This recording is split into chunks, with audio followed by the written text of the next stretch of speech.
Bonjour à tous, Franck, votre spécialiste anti-nuisible. Aujourd'hui, une foire aux questions avec des questions qui m'ont été envoyées par différents moyens de communication, mail ou autre. Ce qui serait sympathique pour la prochaine foire aux questions, c'est que vous m'envoyez une vidéo de votre question. Bonjour à tous, bienvenue dans cette nouvelle vidéo. Comme convenu, on va faire aujourd'hui une petite foire aux questions. Donc on va parler de différents sujets par rapport à des questions que vous m'avez posées. Je mets mes lunettes parce que voilà, je commence à un peu moins voir.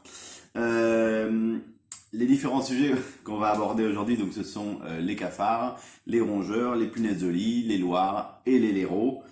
J'ai fait un petit mix des questions qu'on m'avait posées par mail, dans les commentaires de mes vidéos ou également sur un groupe que j'ai sur Facebook qui s'appelle Entraide problème de nuisibles. Voilà, donc n'hésitez pas à aller rejoindre ce groupe si vous le souhaitez. Donc par rapport aux questions qui m'ont été posées, quand on me pose une question, je réponds déjà directement à la personne qui me l'a posée. Et là, c'est juste pour répondre de façon un peu plus générale, parce que comme je n'ai pas sélectionné effectivement toutes les questions, voilà, au moins mais toutes les personnes qui me posent une question ont la réponse à leur question. Donc la première question que j'ai sélectionnée, une question de Marion du Lot-et-Garonne. J'entends gratter en septembre et octobre pendant 2 années de suite. Et pourquoi je n'entends plus rien en dehors de cette période? Alors Marion, c'est très certainement un loir ou un blaireau qui arrive effectivement pour hiberner à cette époque-là. Il y a des chances également que tu l'entendes au mois d'avril, au moment où l'animal se réveille et va partir. Donc le mieux c'est à partir du mois de mai d'obstruer au maximum les passages par lesquels l'animal peut arriver, donc soit de la végétation qui arrive effectivement sur les tuiles, obstruer l'extrémité des tuiles, voilà, pour qu'il y ait le moins d'entrées possible, parce qu'il y a des chances malheureusement que l'animal revienne l'année d'après. Voilà, une petite suggestion d'une vidéo que je vous invite à regarder. Voilà, donc pour la question de Marion, une question de Fabien de Lens. Il paraît qu'il ne faut pas écraser les cafards. Pourquoi? Alors en fait, il ne faut pas écraser les cafards tout simplement parce que les femelles portent les œufs sur elles. Elles ont des œufs, voilà. Donc, voici la photo qui s'appelle un oothèque. Et dans cette poche-là, disons, il y a entre 10 et 15 cafards.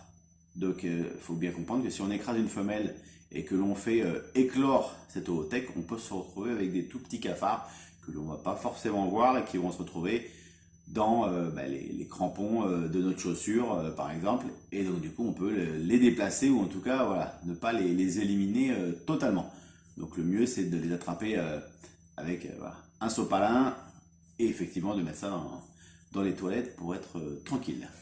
Donc on m'a posé sur le groupe effectivement que je viens de vous parler, Entraide problème de nuisibles. Existe-t-il un produit pour éviter que les chenilles processionnaires ne descendent des pins?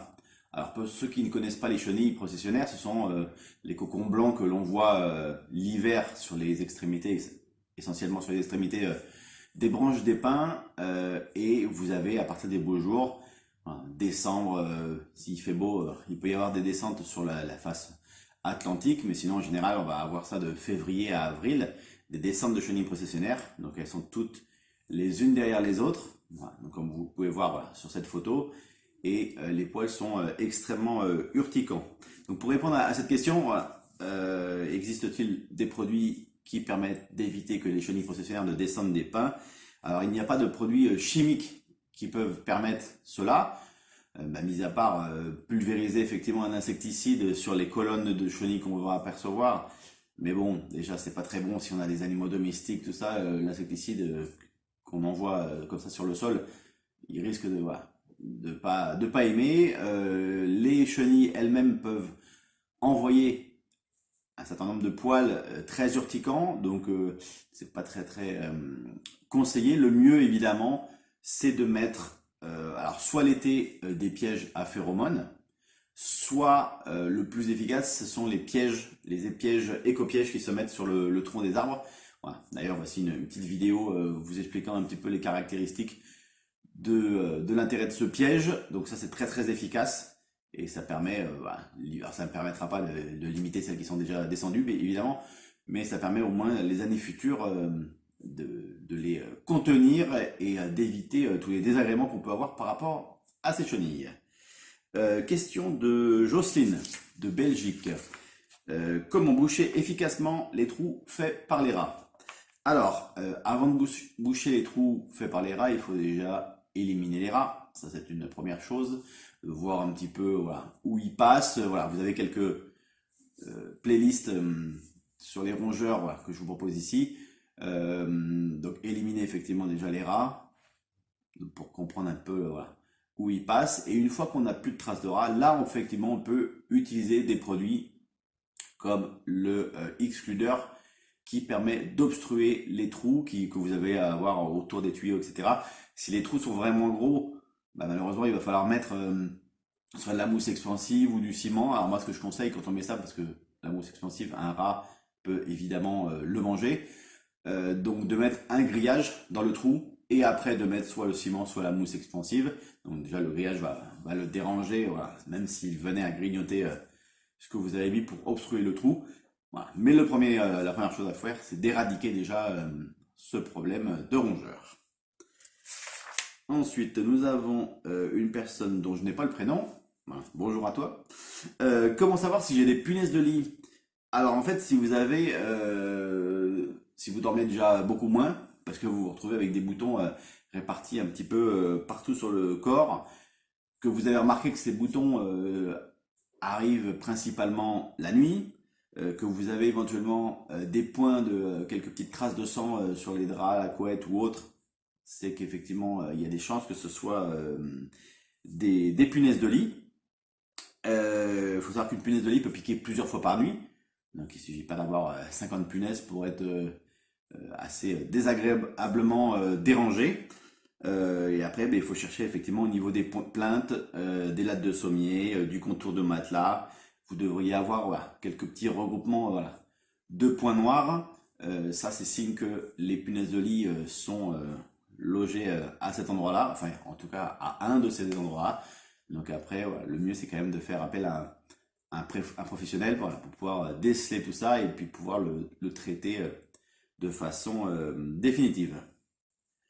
Question de Jean-Pierre de Coulommiers en Seine-et-Marne. J'ai découvert des punaises de lit chez moi. Comment sont-elles arrivées là? Chez moi, c'est propre. Alors, Jean-Pierre, il faut savoir que les punaises de lit ne sont pas arrivées parce que ce n'était pas propre. On peut avoir le plus propre endroit du monde où on se retrouve avec des punaises. C'est tout simplement parce que tu as dû aller dans un endroit où il y avait des punaises. Alors, ça peut être chez un ami, un hôtel, les chambres d'hôtes, un camping, voilà. Tous les endroits effectivement où des gens dorment, mais également il y a eu des cas effectivement où certaines villes se sont retrouvées avec des cinémas par exemple avec énormément de punaises parce que les gens les ont sur leurs vêtements quand ils vont au cinéma, ils s'installent pendant 1 h 30, les punaises s'installent dans les fauteuils et après elles vont piquer les hôtes suivants qui vont venir pour les séances suivantes. Enfin, là on parle des cinémas mais ça peut être tous les endroits en fait où il y a voilà, plutôt de la pénombre et où les gens viennent dormir. Voilà. Donc les hôtels et tout ce que je viens de citer juste avant. Donc un conseil quand on rentre de vacances, mettez vos valises et vos sacs que vous avez eus pendant vos vacances ailleurs que dans votre chambre. Vous les mettez dans un garage, dans un cellier. Parce que si vous avez des punaises de lit, ne serait-ce qu'une punaise de lit que vous avez ramenée de l'endroit où vous avez dormi, elle est dans votre valise, vous allez poser la valise, elle va sortir de la valise et elle va finir par vous piquer.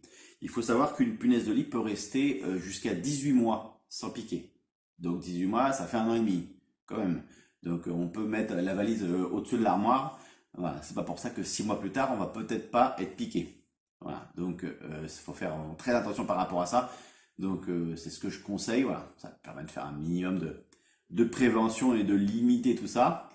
Voilà, donc j'espère que ces quelques petites réponses vous ont aiguillé. N'hésitez pas à regarder voilà, nos autres vidéos si vous le souhaitez.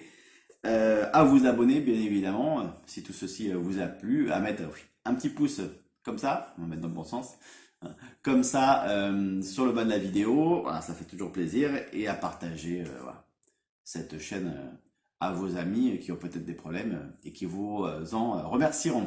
Bon allez, je vous dis à bientôt pour de nouvelles aventures.